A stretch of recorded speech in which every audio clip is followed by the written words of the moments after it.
Pilot Amelia Earhart and navigator Fred Noonan are running out of fuel. They're flying north and south along a line, desperately radioing a Coast Guard cutter anchored just off Howland Island, hoping to get help with their position. If they don't spot the 1.5 mile long spit of sand in the vast Pacific Ocean, soon they'll have to ditch into the ocean. While the Coast Guard can hear Amelia, she cannot hear them. At 8:43 a.m. on July 2nd, 1937, Amelia radios, "We are on the line 157337. And then a few seconds later, she says, "We must be on you, but cannot see you. But gas is running low." After that, radio silence forever.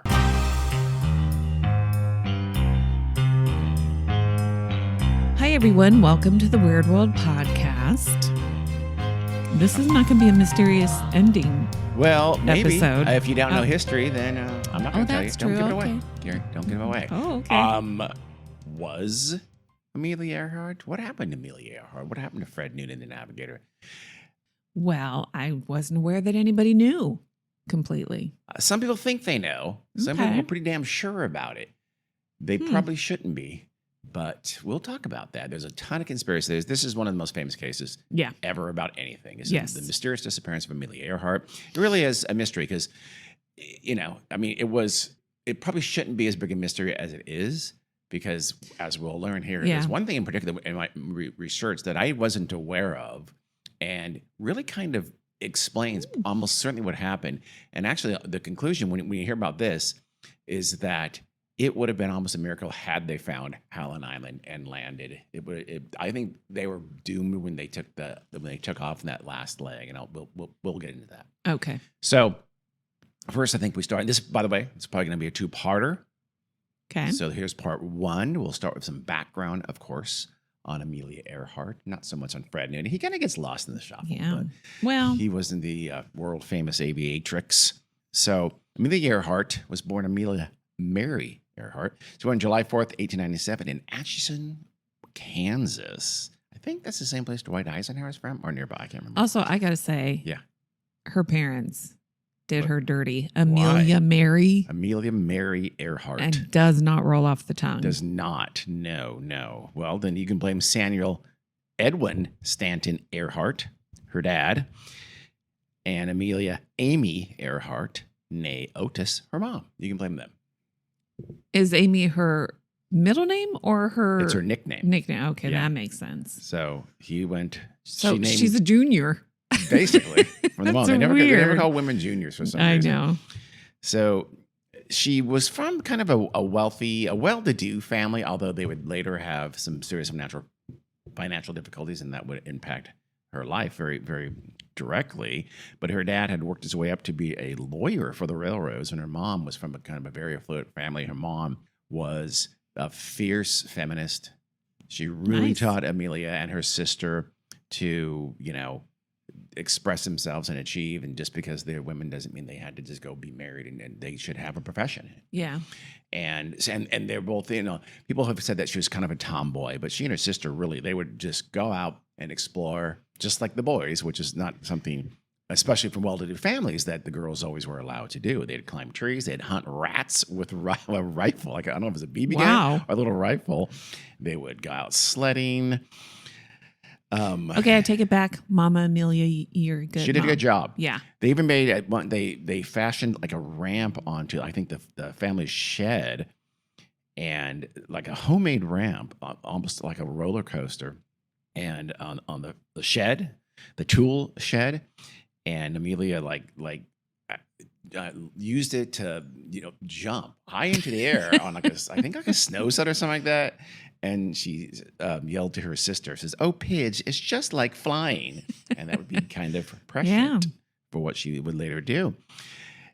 They would suffer some financial difficulties, and they would move around because of the father's job. They went to Des Moines, Iowa for a while. Des Moines, you mean? Des Moines, Iowa. What Okay. Des Moines, Iowa for a while. And he was probably an alcoholic, and he would later lose his job. But he would... Same. What? I had an alcoholic dad. Oh, yeah, but he didn't lose his job. That's true. That's kind of important. They lived in St. Paul, Minnesota, when he got another job as a clerk at a railroad, kind of a step down.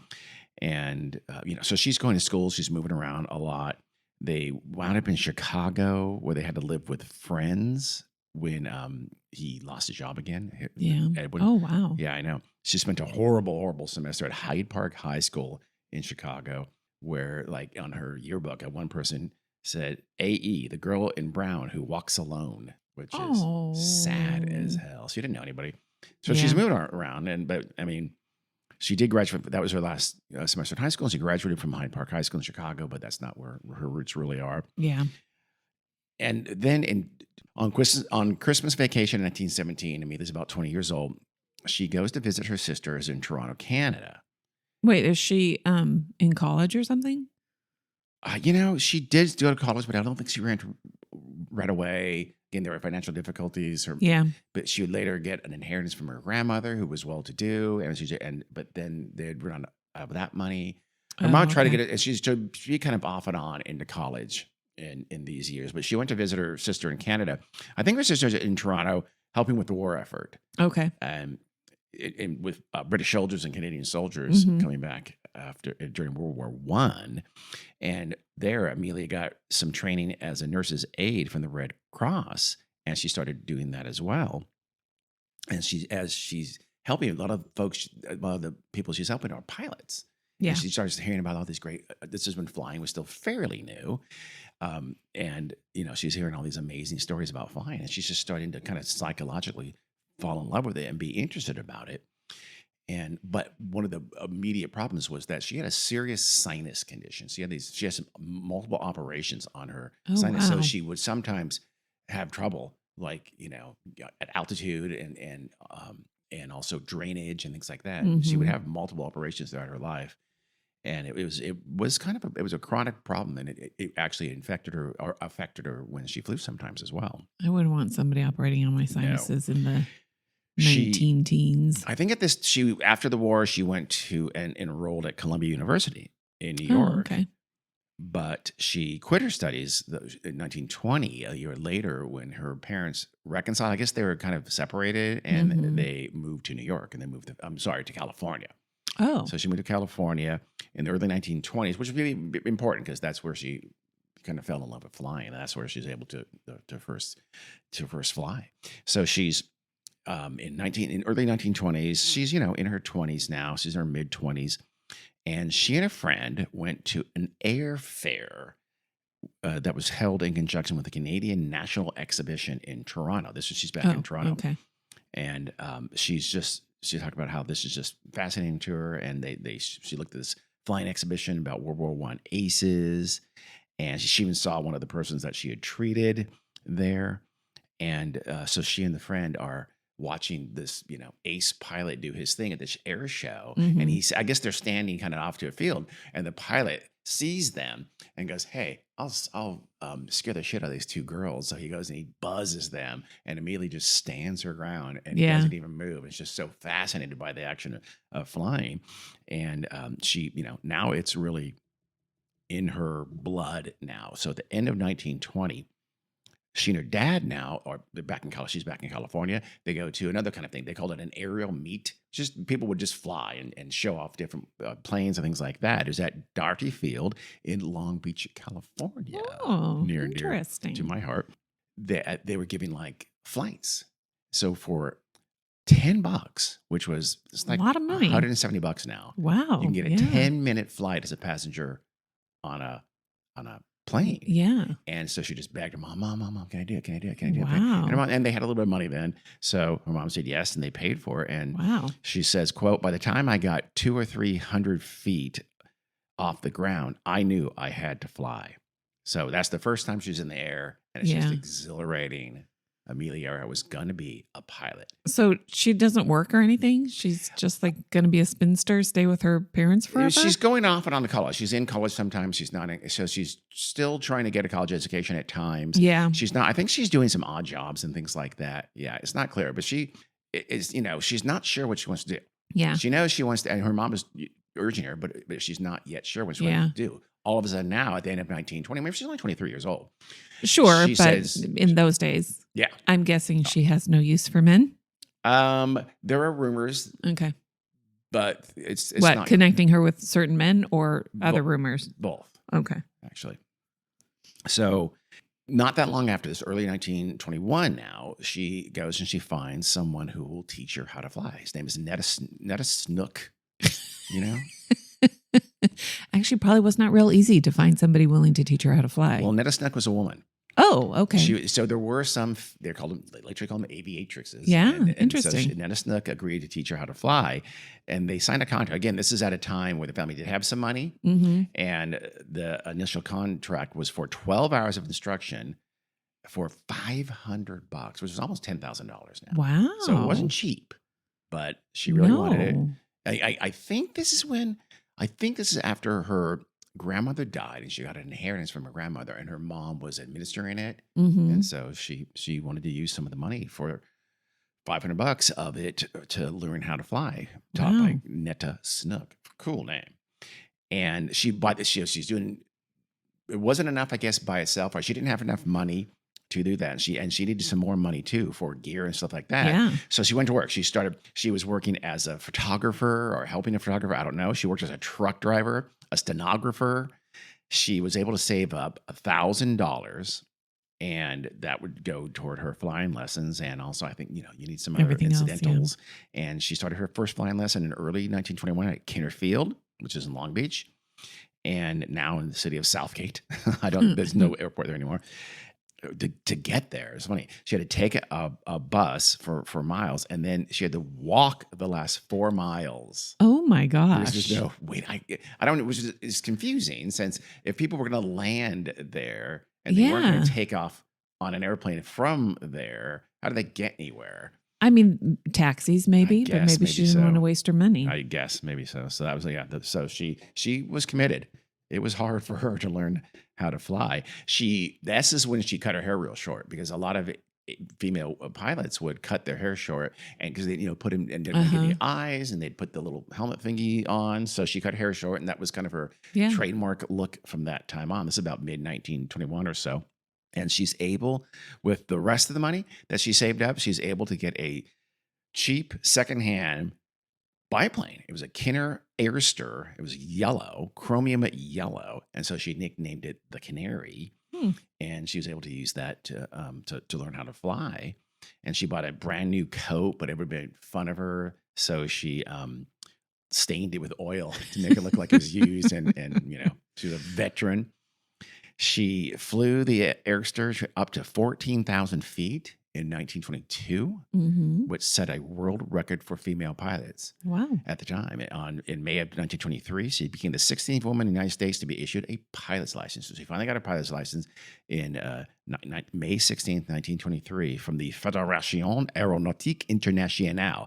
No idea why it had a French name. Yeah. I think there was a French international aeronautics. This was literally a French organization that gave a license, even in the United States. It's weird, I know.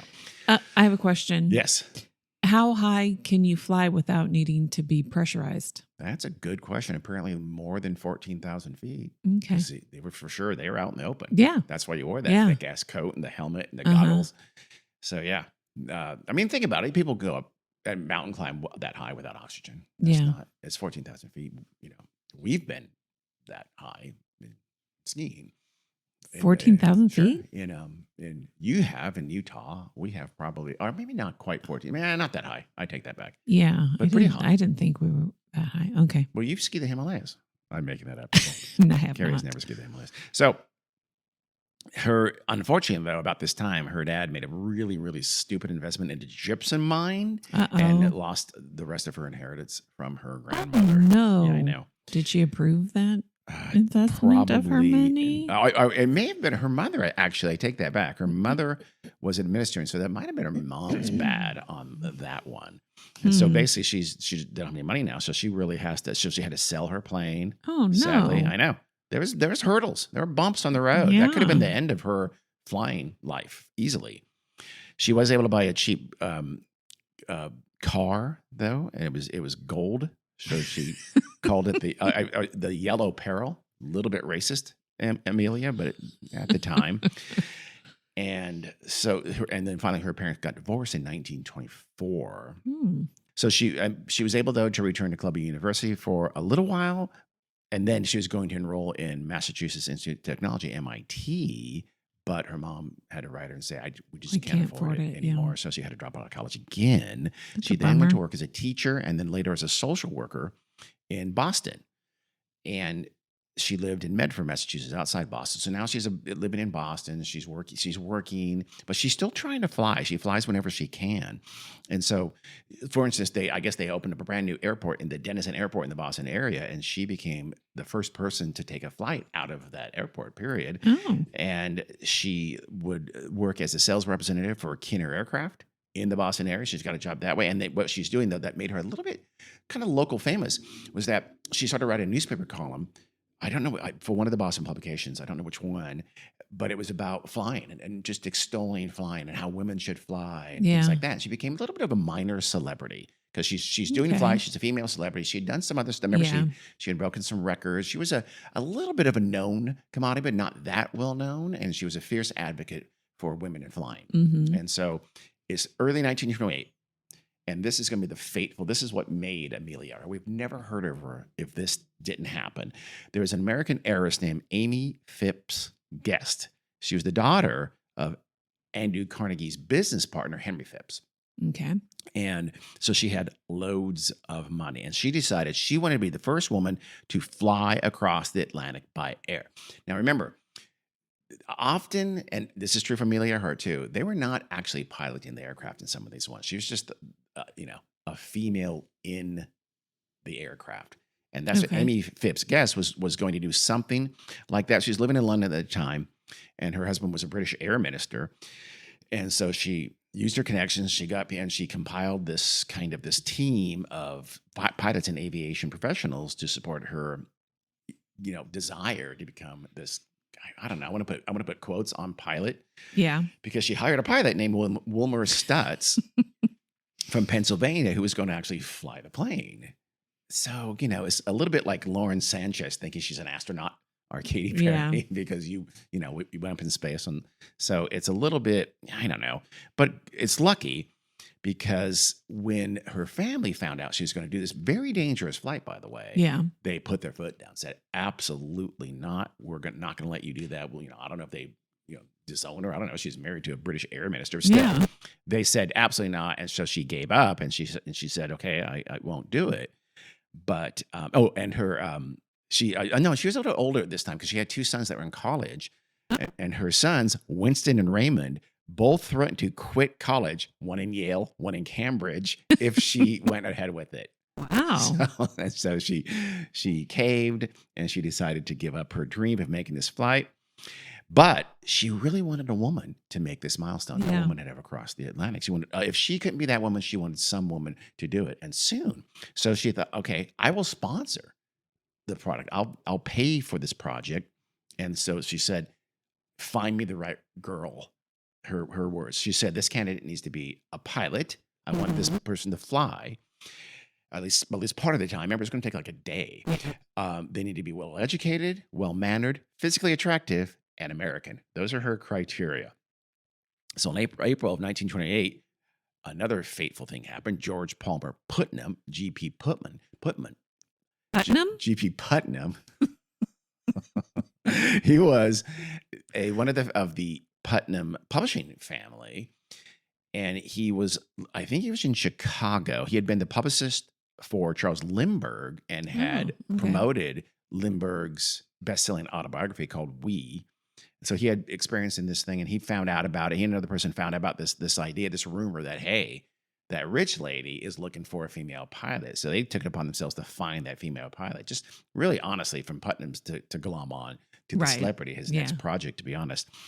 And so they asked around, and they somehow they found out about this woman who was writing these columns, and she was flying planes in the Boston area. Her name was Amelia Earhart. So when they asked a friend, hey, here's the criteria, and he goes, okay, you need to call this woman in Medford, Massachusetts. Here's the number. So he did. And Putnam calls Amelia Earhart and says, here's the deal. And she's like, I don't know. What? But I'll meet with you. Yeah. And so she went and met with them. It was Putnam and his another guy named Rayleigh. And they just came out and said, "How would you like to be the first woman to cross the Atlantic?" And later, Amelia would write, "Under the circumstances, I couldn't say no." So she agreed. She had some conditions, though. She said she wanted to have her turn at the controls. She didn't want to just be baggage. Amy Phipps's guess was going to be baggage, effectively. She didn't want to. She wanted to be able, she wanted them to get, and she wrote a contract. But they said, if weather permits, and you'll see why in a minute, yes, you can take your turns at the controls for part of the flight. The problem was, though, she didn't have any experience with this aircraft. It was a multi-engine aircraft. She had not flown it before. And more importantly, this aircraft they were going to fly was able to have non-visual instrument flying. They can fly by instruments, altitude, and things like that. She had never done it. She had no training in non-visual flying and was not qualified to do that. So if they needed to fly non-visually because of weather, she understood that she was not going to be able to take the controls. Yeah. So it's sort of, weather permitting, you'll be able to fly some of it.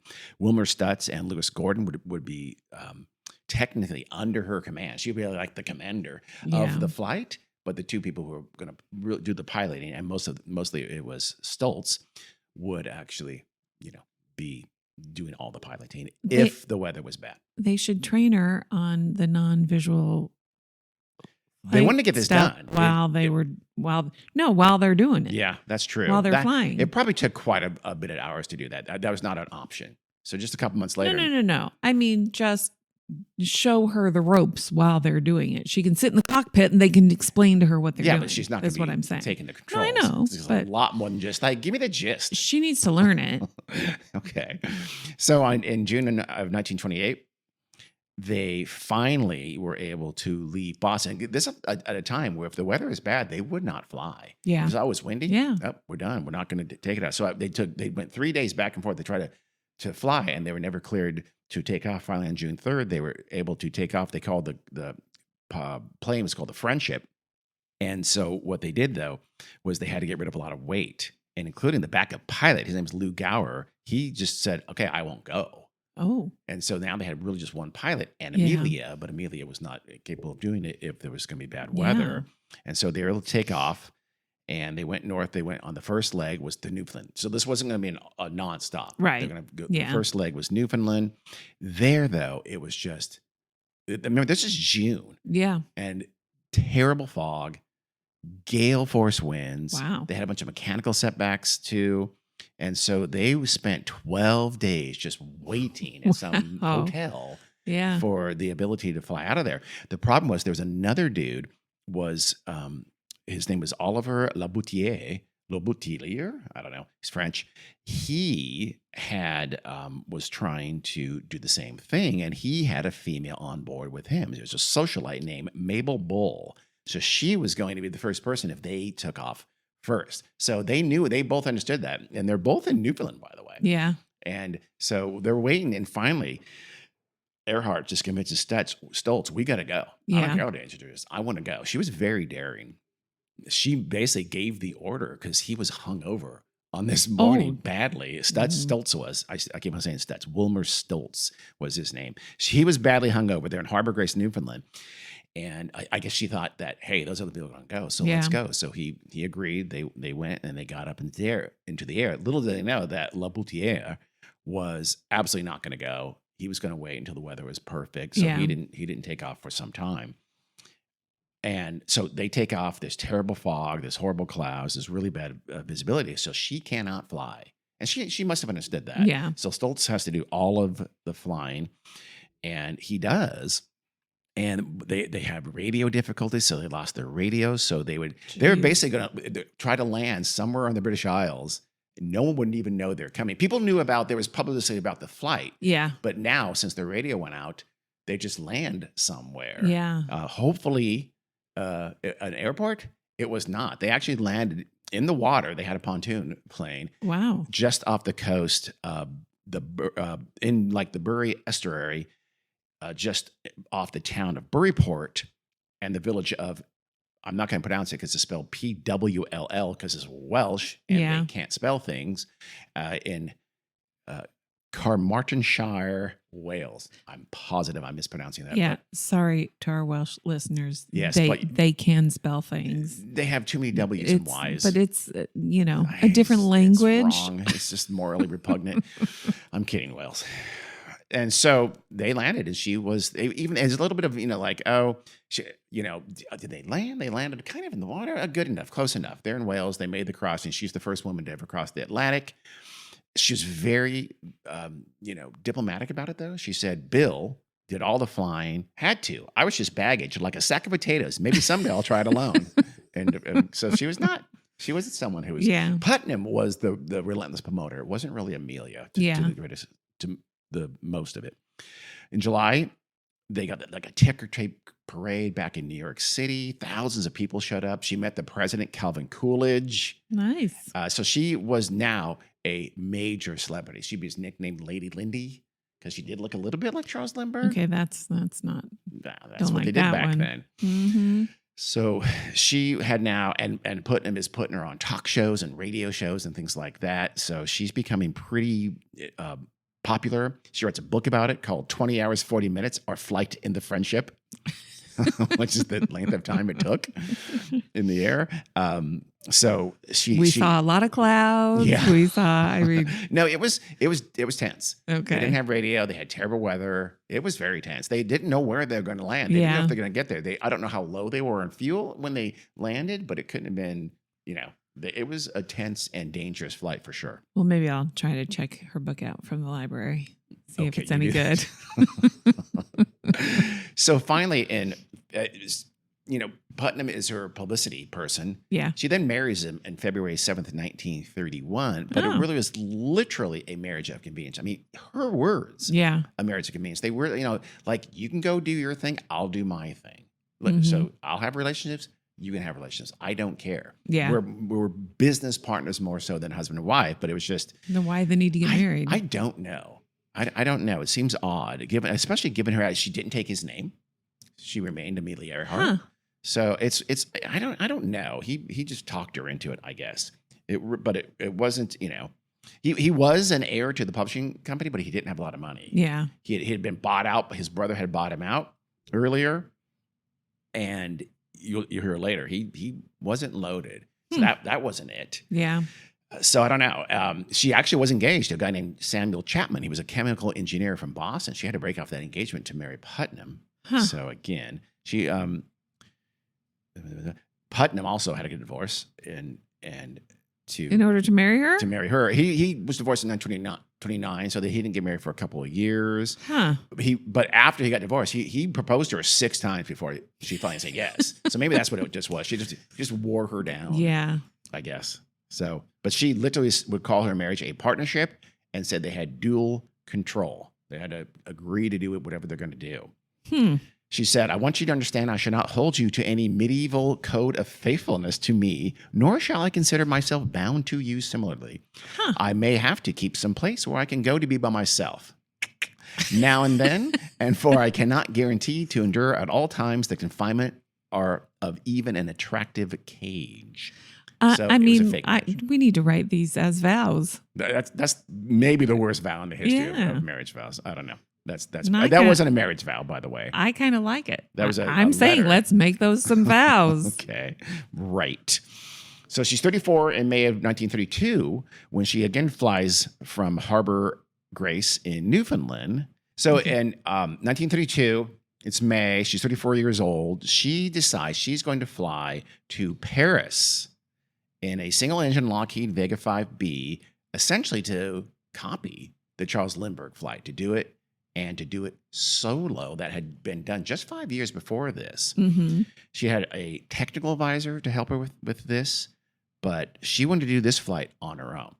It was going to last, they estimated, 14 hours and 56 minutes and was under, again, brutal conditions. They had strong winds coming from the north. It was icy conditions because this was, even though I'm not sure what time, I think it was May, so I don't know. She must have really, you fly up to the north because it's shorter. Yeah.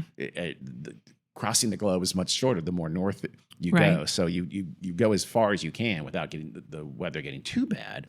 She had a bunch of mechanical problems, but she was able to make it, and she landed in a pasture at Colmar in near Derry, Northern Ireland. Wow. Ireland. And again, she just landed in pasture. You didn't have the kind of wrecking to go find an airport in these kind of things. There weren't a lot of, I don't know how many airports there were, to be honest. That's true. And the landing was seen by two men in a farm named Cecil King and T. Sawyer. I don't know his first name. And they sent a farmhand out like go ask who that woman is who just landed on a plane. And so the farmhand goes and says, "Have you flown far?" And she replied, "From America," which is pretty goddamn far. She was now the first woman to fly nonstop across the Atlantic, and this made her even more popular than ever. So she's huge. She's a big star. She's like an editor for Cosmopolitan magazine for a time, which was not a women's magazine yet. It was more of a literary magazine. And she was doing like her own line of clothing for a big department store. She liked just very simple, dresses and things like that. She kept it very, very simple and she hated frilly female kinds of things. I'm going to have to look that up too. I know. And she continued to fly and set some records and do some amazing flights. In January 1985, she became the first person to fly solo from Honolulu back to Oakland, California. And in April of 1935, she flew from Los Angeles to Mexico. And then from Mexico City to New York City. She set 7 women's speed and distance aviation records just from 1930 to 1935. So it's 1936. She's done a ton. She's incredibly popular. She's very well known. I think they're doing well.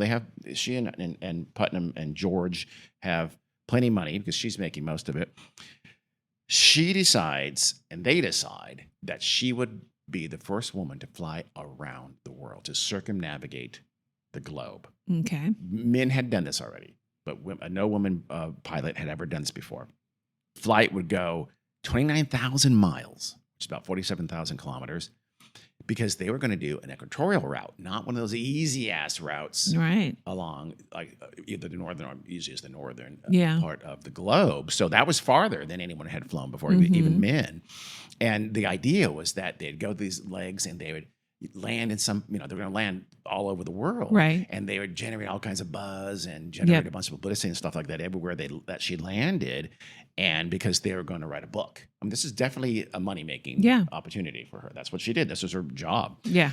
She had an affiliation. I don't know what it was, but Purdue University, which is in Indiana, kind of the Midwest here in the U.S., they were big on aviation, and they established something called the Amelia Earhart Fund for Aeronautical Research. Essentially, it was to raise money to let her do this. And they gave her $50,000. Wow. About $1.165 million in today's money. So they were able to raise a ton of money. They gave her $50,000 to buy the plane. It was a Lockheed Electra 10E airplane, state of the art. It was built by the Lockheed Company. In fact, they built it specifically for her. Back in Southern California, the Lockheed Company built this for her.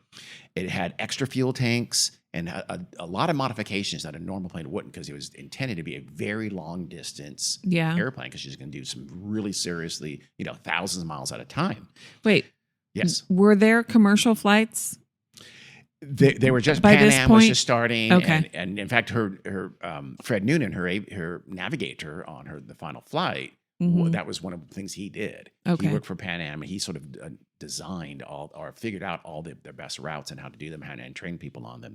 He's a very experienced navigator. So it's a twin engine, and the plane was built in Burbank, and it was delivered to her at a place called Mance United Air Services, and she would later become friends with the person, I can't remember his first name, Mance, who was kind of he's just involved in the airplane world at the time. She needed a navigator, so she found a guy named Harry Manning. He had been captain of the President Roosevelt, which is a ship that had taken Earhart from Europe when she landed back to America in 1928. So he got to know him, and he was also an air navigator. Okay. And he was a pilot and a really good radio operator who knew Morse code really well. And we're going to talk about this later, but the use of the radio and the knowledge of Morse code, it was just insanely critical to navigating airplanes at this time. Okay. If you couldn't do that, or if something bad happened, that you were in genuine trouble, unless you could fly visually and you say, "Oh, that I know that island," or "I know that you get to the mainland," or "I know when she flew across the U.S., she was flying by sight. She was flying by, oh, that's the Grand Canyon, Yeah. or that's a city I recognize. They would fly Wow. by. They wouldn't really fly by. I mean, sometimes you would, but it wasn't flying.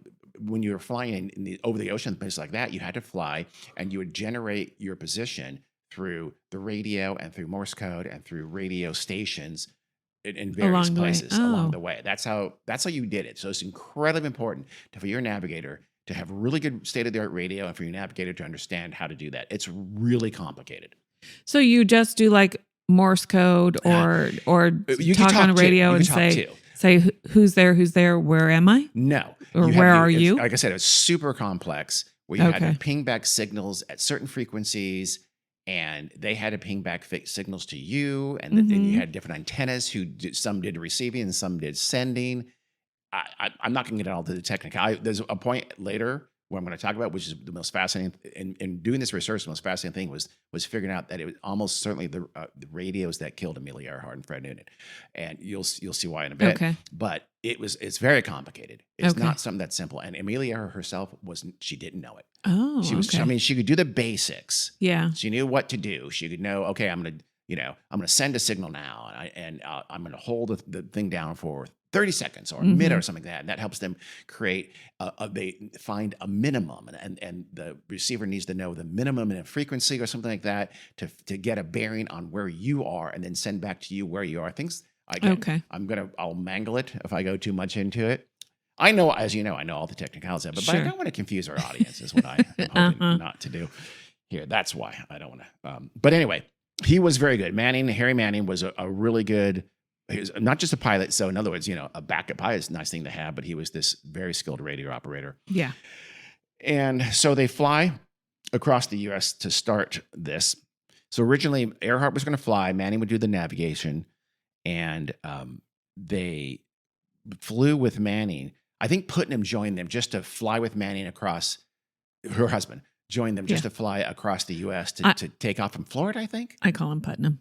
I call him George. I call him JP. You call him Putnam. Did I call him Putnam again? I think maybe he's Putin. Is he really Putnam? Okay. I'm going to go through a pronunciation. Or just call him GP. And as they're flying across the U.S., though, Manning did like this navigational thing, and Putnam was like, that's an error, I think. And indeed, it was a modest navigational error, but it put them in like kind of the wrong place. In fact, the wrong state. They were just over the border, but they weren't quite where he thought they were. And so they arranged another flight, I think unknown to Manning, but they were going to test his navigation skills again, Putnam and Amelia. And there was very poor conditions, but he was off by about 20 miles, which at the time was considered, that's solid. Yeah. If you're like, there was like a 30 mile, if you're within 30 miles, okay, you did a good job. Yeah. So he's off by 20 miles, but that was it. They said, nope, we don't want him. We don't want Manning anymore. They basically fired Manning, and they said, we need to find a better navigator. And they found a guy named Fred Noonan. So they just asked around the whole Los Angeles aviation world. Yeah. And they said they found out about Fred Noonan, and he needed a job because I don't know if they know this, but he had recently been let go by Pan Am for drinking. Uh-oh. Not sure they knew that last part about that, but he was a licensed ship captain. He was a very experienced Marine and flight navigator. I mean, again, he had been working for Pan Am, and he had established like their China Clipper routes across the Pacific Ocean.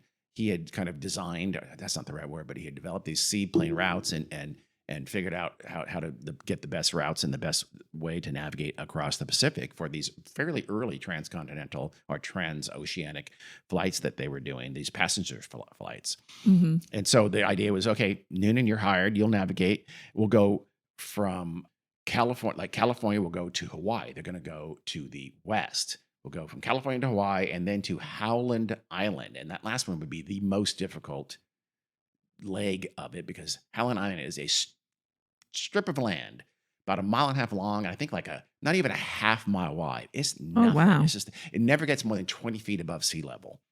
So it'll probably be underwater in the not too distant future. But it's, a very, very difficult, but that would be early on, right? That this original Right. idea going around to the west.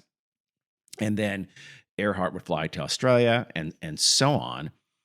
And the idea was that she would then, now that they're going to be mostly over land, I guess she would take it from there by herself from Australia on, which is interesting. She was going Okay. to leave Noonan in Australia, which is Oh. odd.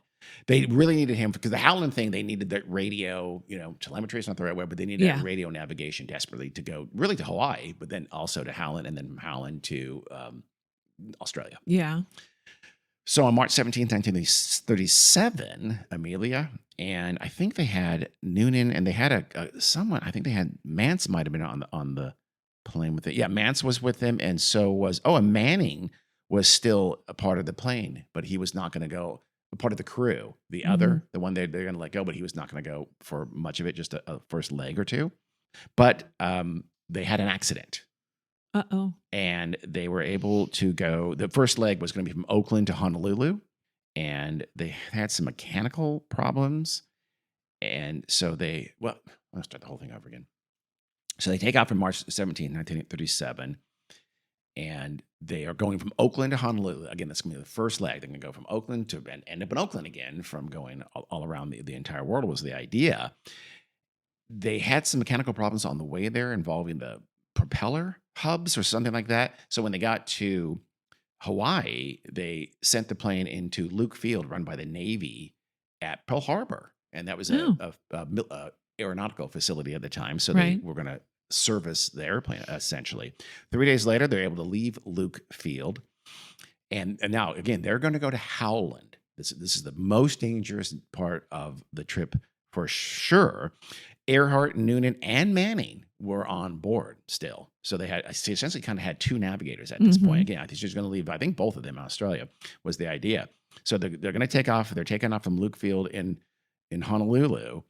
And during the takeoff, though, Amelia, well, we don't know. Some people say a tire blew. Some people say there was a rut or something like that. But Amelia flew the plane on before they could even take off.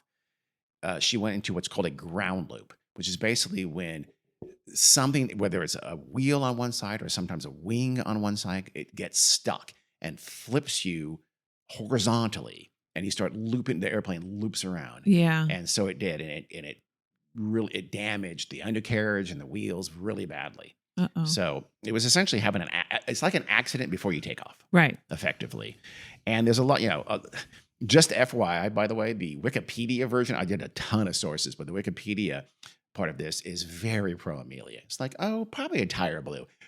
Manning said it was absolutely her fault. Amelia screwed up. Oh. And he basically, I think at that point, he took himself off. He's like, I'm done. I'm not doing this anymore. But, some people say maybe a tire blew and it wasn't her fault. We're not completely sure. She had lots of problems. She was not a world-class skilled pilot. She had, this is the second accident on this trip so far. Yeah. In hindsight, of course, you can say they should have stopped it, but there was a ton of criticism. This was a very poorly planned navigation, a very poorly planned expedition, and it shouldn't have ever happened. So they shipped the plane back to Lockheed in Burbank, California, and had to wait until the next year. I'm sorry, until later that year. We're in 1937 again. Wow. So she's not giving up, though. They're going to try a second time. This time, Amelia says, let's go the opposite direction. We're going to take off from Oakland again in California, but we're going to fly across the U.S., and then we're going to fly east all the way around back to California again to complete it.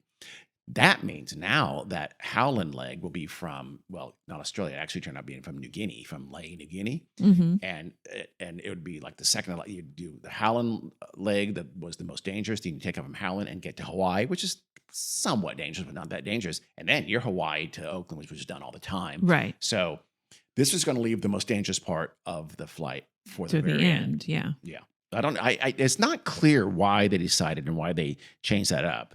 But they decided the first leg is going to be Oakland to Miami, and they didn't even publicize that. They just did it. Yeah, I know. And then they arrived in Miami. It's like, whoa, Amelia Earhart's here. And then they announced, okay, we're going there. We're just getting started, folks. Yeah. I'm Amelia Earhart. I'm going around the world. And so it was, a big to-do. It was in all the newspapers, of course. And apparently it was just, they just thought the wind and the weather would be better that way. So Putnam, though, he actually was really concerned about having enough fuel for these legs over the ocean, especially. So he pushed for having some of the navigational and communication equipment and safety equipment taken out to lighten the aircraft. Remember, this had special gas tanks, and what they did is they took out a bunch of stuff and they would put more gas cans in there. I don't know if you could use those and add during gasoline the flight. during the flight. I honestly don't know that question, but they just wanted everything to be a fuel and also the plane to be as light as possible so it can go as far as possible on the gas that it did have. Manning now had left the crew. He was by far the most skilled radio operator. He had set up when they're going to go from Hawaii on the original one where they're going the opposite direction to go into Hawaii to Howland. He was going to do all of that. He was going to handle the radio navigation. He had set that up. He had arranged for it to happen. The Navy was on Howland, or the Navy would have a boat or something like that. But he had arranged for that to happen. Now he's gone. And so you're left with Noonan and Earhart as the only two crew members.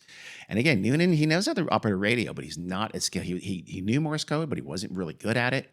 It's at this point, you probably should have said, oh, I don't know. This was not a great idea. But they're going to go to South America, then over to Africa, I think they're going to land in India, through Southeast Asia. They'd get to Lae, I hope I'm pronouncing that right, Lae, New Guinea. And the idea was you'd get there about June 29th, 1937. They would have flown, and they did indeed do this, of course. They did get there. They got there on June 29th, exactly as planned. They had gone 22,000 miles already, 35,000 kilometers, and they had 7,000 miles to go, virtually all of it over the Pacific. So it was now Lae to Howland, Howland to Hawaii, Hawaii to Oakland. She had done it. Yeah. But again, this was just vastly the most dangerous and dicey part of the journey. On July 2nd, 1937, at 10 a.m. Lae time, that's Lae, New Guinea. I think I mispronounced it a minute ago. But at about 10 a.m., Amelia and Fred Noonan take off from the Lae airfield in their very heavily loaded Electra, because it's just got tons and tons and tons of fuel on it. It's maxed out. Their destination is Howland Island. Howland Island is this flat little piece of land. It's literally about just a little over a mile, not quite a mile and a half long. It's about like a third or 4/10 of a mile wide. It's tiny. It's absolutely small. I think it gets no more than about 20 feet. It's just a little tiny island in the middle of the Pacific. There's not a ton of islands right nearby either. The flight itself is going to take about 20 hours. So accounting for time zone stuff and international dateline stuff like that, they would get to Howland the next day, July 2nd. I know it sounds like the same day, because it is the same day, but it's very complicated. Yeah.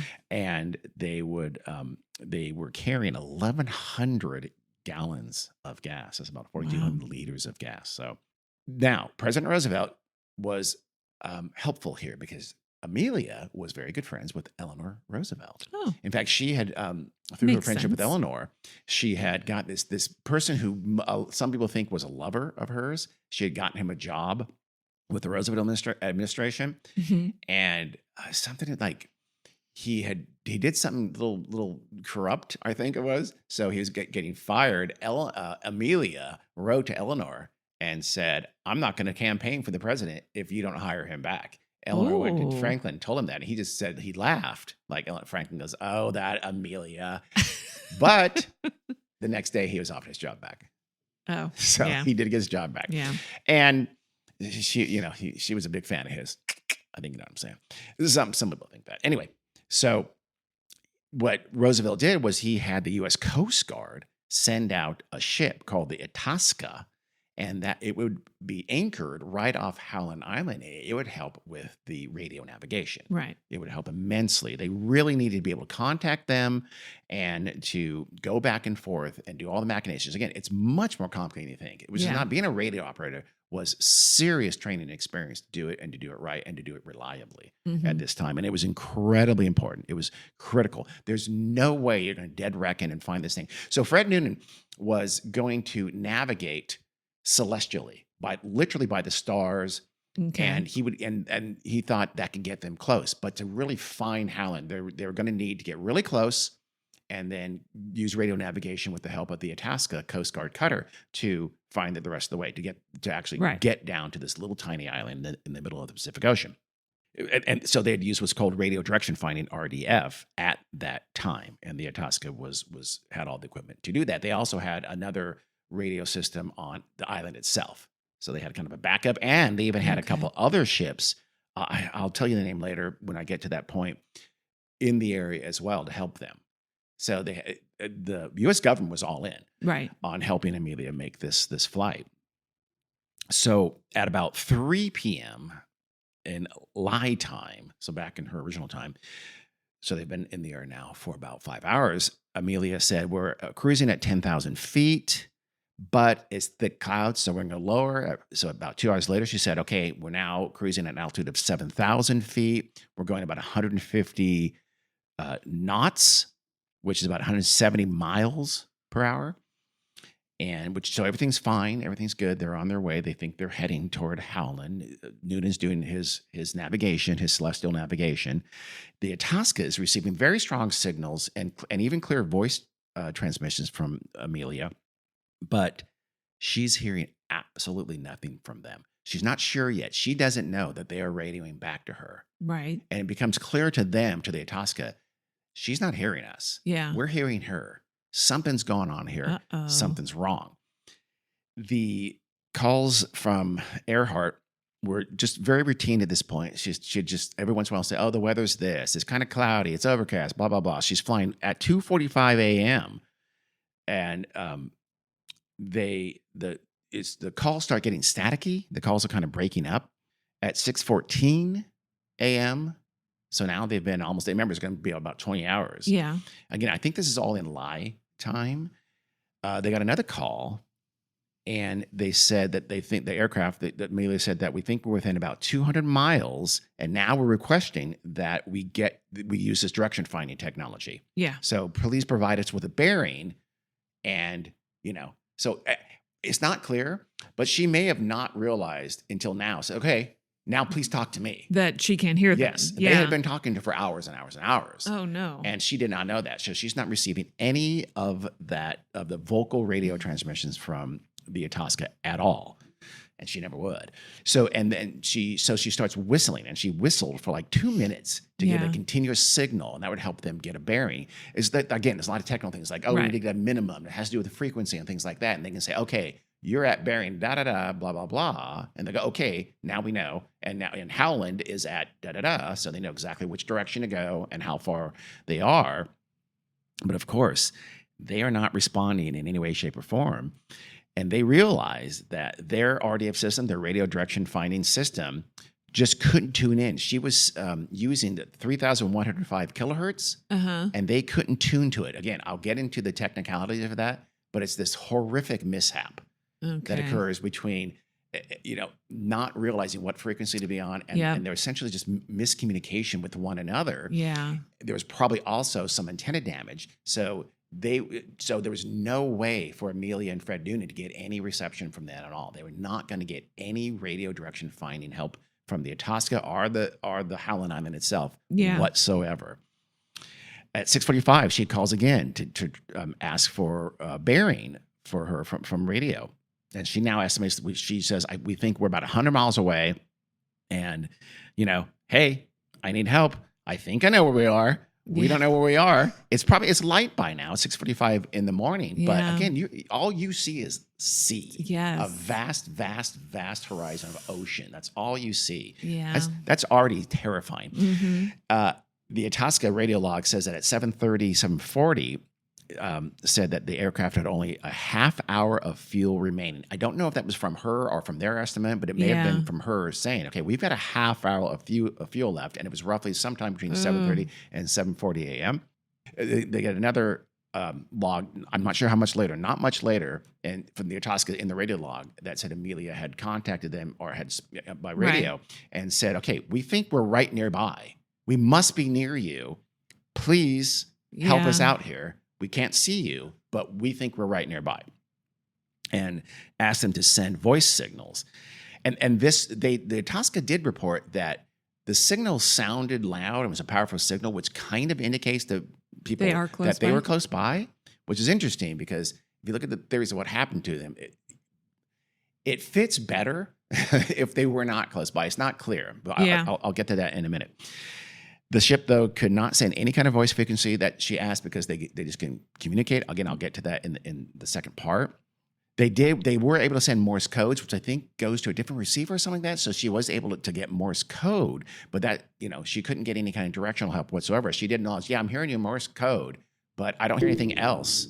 We need help. Please get our bearing and give us our directions. Then on the last voice transmission is what I said earlier. They said they're going to run along north-south on a line of 157, 337 degrees, going north and south. And they thought they would the most likely possibility they would fly over the Itasca and or over the island of Howland Island if they did that. And that was it. That last transmission that I mentioned, Amelia saying, "We must be on you, but cannot see you, but gas is running low." As far as anyone knows, officially, I should say, that's her last transmission. There's a really good likelihood that it was not the last transmission from the plane, but it was the last transmission heard by the Itasca while the plane was still in the air. Okay. And so they couldn't have had, they were very low on fuel now. That's the last transmission. The Itasca knew this was bad. They probably had to ditch in the ocean. Very quickly, they realized, okay, they can't have gone much farther. We're clearly not getting to them. They're clearly not hearing our radio instructions, or they're not receiving us at all. Mm-hmm. One of the things, I'll get into the more technical stuff later, but one of the things is that they may have been on the wrong time, that Amelia was using Greenwich Standard Time, and the Itasca was using Naval Time Zone designations, and for whatever reason, they're about a half hour apart. So it messes up the timing, but that had nothing to do with why they weren't getting the radio reception. I'll tell you that I'll explain in a little bit, which again I think is fascinating. Yeah. But she was not familiar with the radio, and again we'll get into that a little bit more. Basically, this was a new state-of-the-art radio made by the Bendix Corporation, and they had essentially just at the airport in Oakland, they said, "Okay, we're going to install this, and here, let me show you around. Here's transmission." She had no training on this radio, and again, she was not a radio navigator either. And that I can't stress that enough. That is specialized training. You have to know a lot to do it. She knew the basics of it. Did and that's Noonan all. know anything Noonan about was it? not that good at that either. Remember? They thought, okay, we know as long if they could communicate, it would have been fine. The Itasca would have taken care of it, and they would have got the bearing. They knew that. They knew how to get if they were told a bearing and they can navigate to the Howland Island, but when they couldn't get it, they didn't know how to fix it. Yeah. It's not working. We're not receiving. They had absolutely no idea how to fix it. And they didn't even know what the problem was. Right. Again, it appears to have been hours before they even realized they had a problem. Yeah. So it was, I'll explain the radio part of it later, but I can't stress enough that given what happened with the radio miscommunication, they were never going to make it to Howland Island. There's almost no chance. No way you're going to celestial navigate Fred into this tiny little speck of land in the middle of the Pacific Ocean. It was never going to happen. Yeah. And so the official story is that they ran out of fuel, they crashed into the ocean, and they died because the U.S. Navy and President Roosevelt ordered an immediate, massive search. It would last for 16 days. Wow. It would cost $4 million, which is almost $90 million in today's money. They looked everywhere. They crisscrossed the area with planes and boats. They found absolutely nothing. Both the U.S. Navy and the Coast Guard were involved. Roosevelt sent ships from the Pacific Ocean to there to help out with the search. Yeah. They saw nothing. They found nothing. And so they stopped the search after 16 days and she's lost. Almost certainly that they lost. They must have ran out of gas. They're over the middle of the ocean. As soon as that plane sinks, they're dead. Yeah. They did have they had a raft and I believe some rations and life vest, but it was considered unlikely. It was like back in the back of the plane. And unless you made a perfect water, and it's not a pontoon plane. Right, They would have had to crash land into the ocean, get back to where that raft was and where the life jackets were, and deploy it. It was considered unlikely they'd be able to do that. Yeah. So that at this point, after 16 days, and they didn't see any life raft in their massive search. Yeah. They gave up, and then they essentially, in fact, Putnam was who wanted to administer Amelia's estate, meaning get a hold of her money. Yeah. He had her declared dead on January 5th, 1939, far in less than 2 years, not the normal 7 years. Yeah. Again, it was just assumed, and the official story was, they ditched and died in the Pacific Ocean. Yeah. So that was the end. That doesn't sound particularly greedy of him. No, it wasn't. I mean, he wanted to help. He wanted to help with the search, and he did fund some investigations, but he was hard up. Yeah. And he did some kind of But, I mean, sleazy it was things for 2 money years. later on. I mean, she was for sure dead. yeah. Yes. At least in his mind. Yeah. She was for sure dead. Yeah. But as we'll find out in part 2, lots of people think they were not dead on that day, that they survived either prisoners of the Japanese or on a little island in the middle of nowhere that they happened upon by chance when they did not find Howland Island. Oh, okay. So in part 2, we'll talk first about what kind of really happened. So again, I had this very interesting story about the radio. We'll start with that, but then we'll go through all the different theories of what did happen to Amelia. Did they really just ditch and die, or was there something else that happened to them? Even something very, very nefarious and controversial. Uh-oh. And we'll end with keeping you folks up to date of what's happened lately. Literally, just a few days ago, there's announced another search for the remains of Amelia. There's been these 2 organizations that have been searching and theorizing about what happened to her for decades now. So there's tons. It's actually a very popular kind of conspiracy theory, or at least we think we found this, and some really suggestive things that were found on some islands in the Pacific that do need some explanation. Okay. So that will be part 2 of the Amelia Earhart story. Great, Dean. Thanks. That was the phony. Okay, Carrie, I'm just going to tell you, listeners, Carrie flubbed that she just stalled and didn't say anything. So I said, can you do that again? And that was Carrie's acting right there. Oh, great, Dean. Thanks. Very good. Carrie, your line delivery was brilliant. Point that out. Very good. Really. Thank you, Dean, for that riveting story about Amelia Earhart. I can't wait to hear the rest of the story. Now you sound sarcastic. No. Okay. And thank you, listeners, for listening to us. See you next time. Bye.